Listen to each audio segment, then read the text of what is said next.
chặt tuột đánh tay ngay tụi mồi chết chấm tích áo lói lên nha ok nó thùng tụi ngay class này chưa tiết ôi trời ơi cho 12 này nó chư ở thật còn đó đi cạnh mồi mồi mồi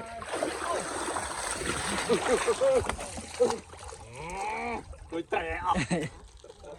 nè thông phổ nè bạn không trước rồi rồi về giờ đi cắt đó trời mà chóc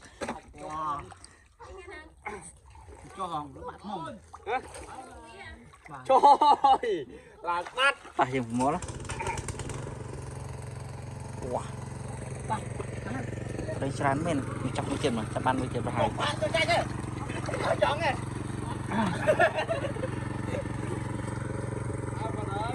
xây cạp đây không mà cái đắp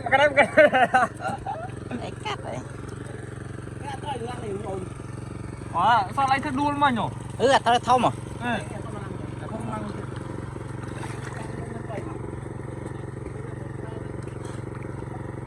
wow trời ơi đuôi nhau bạn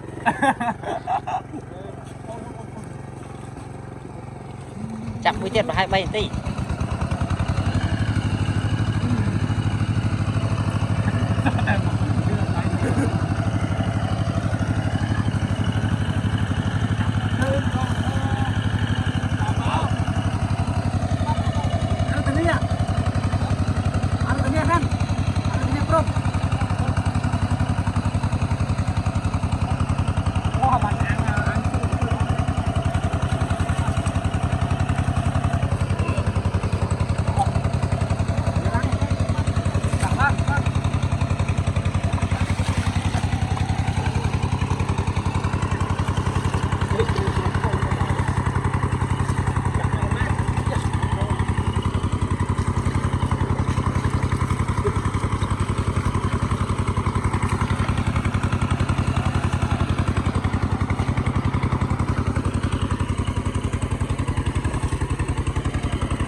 đi tụa mà kia này cho đây cho